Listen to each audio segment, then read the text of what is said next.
Welcome to Isha vlogs. ఇవాళ మనం మార్గశిర లక్ష్మీ వారాల గురించి మాట్లాడుకుందాం. అదేనండి, మార్గశిరంలో మనం గురువారాలు లక్ష్మీదేవికి పెట్టుకుంటాం కదా, దాని గురించి. ఇక్కడ నేనైతే ప్రతి గురువారం ఏదో ఒక ప్రసాదం చేసో లేదా పాలు బెల్లం కలిపో తీపి ప్రసాదాలు ఏదో ఒకటి పెట్టి నైవేద్యంగా చేసుకుంటాను. అలాగే ఇక్కడ కూడా నేను అలా చేసుకుంటున్నాను అనమాట. రేపు గురువారం కాబట్టి మీకు ఇదేమన్నా యూజ్ అవుతుందేమో అన్న ఉద్దేశంతో అయితే పెడుతున్నాను. ఇలానే చేసుకోవాలని ఏం లేదు. ఒక్కొక్కరింట్లో ఒక్కొక్క ఆచారంతో ఉంటుంది. మా ఇంట్లో ఆచారంగా చేసే ఈ పూజనైతే నేను మీకు చూపిస్తున్నాను. నేను ముందుగా అయితే లక్ష్మీదేవిని నీట్గా అభిషేకం చేసుకొని పీఠం మీద కూర్చోబెట్టుకొని కొన్ని అక్షింతలు, కొన్ని పూలు, కుంకుమ, గంధంతో అలంకరించుకుంటాను.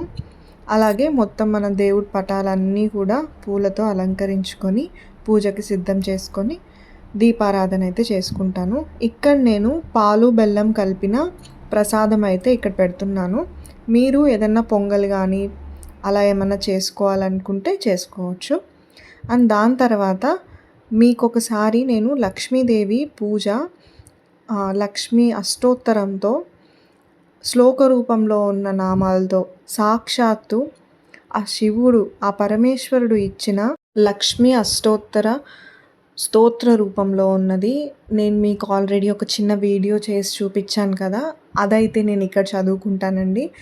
పూజ మొత్తం కూడా మీరు ఆచమనం కానీ ఒక్కొక్క స్టెప్ ఎలా చేసుకోవాలి ఏంటి అన్నది నేను డీటెయిల్డ్గా ఆ వీడియోలో చెప్పున్నాను. ఒక్కసారి ఆ వీడియో నేను కింద డిస్క్రిప్షన్లో ఇస్తాను, అదొకసారి చూసేయండి. అది చూసి మీరు ఇది చూసారంటే కొంచెం మీకు అర్థమవుతుంది. ఇక్కడ నేనేంటంటే ఇంట్లో ఉన్న పూలు అన్నీ కోసుకొచ్చానమాట. మనం ఎంత బయట నుంచి పూలు రకరకాల కలర్లు, రకరకాల విధాలుగా ఉన్న పూలు తెచ్చిపెట్టినా కానీ ఇంట్లో మనం నీళ్లు పోసి పెంచిన చెట్టు నుంచి వచ్చిన పూలు పెడితే మనకి సంతృప్తిగా ఉంటుంది, దేవుడికి కూడా చాలా సంతృప్తిగా ఉంటుంది. ఇక్కడ నేను ఆ పూలతోనే అష్టోత్తర శతనామావళి చదువుతూ ఒక్కొక్క పువ్వునైతే సమర్పిస్తూ ఉన్నానన్నమాట.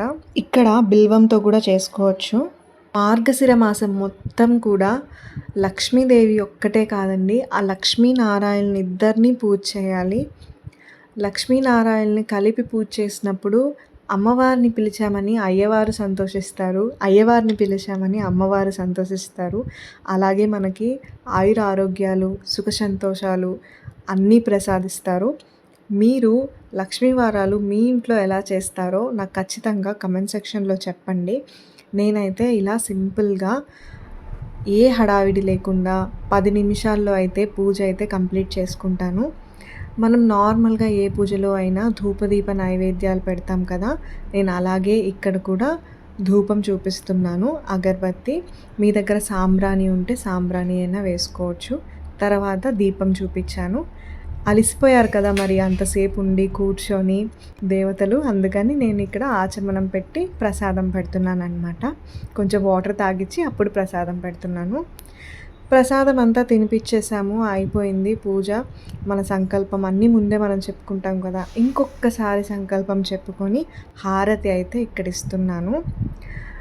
మనం హారతి ఇచ్చేటప్పుడు గంట కొడుతూ ఇస్తాం కదా, అప్పుడైతే దేవతలు అలా కనుదృష్టితో చూసి వాళ్ళు ఆ నైవేద్యాన్ని కానీ మన సేవ కానీ స్వీకరిస్తారు.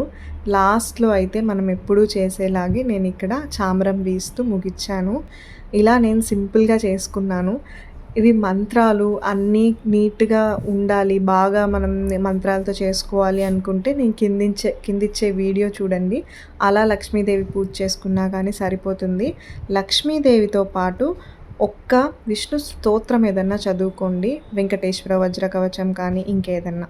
ఈ వీడియో మీకు నచ్చిందనే అనుకుంటున్నాను. Please like and subscribe.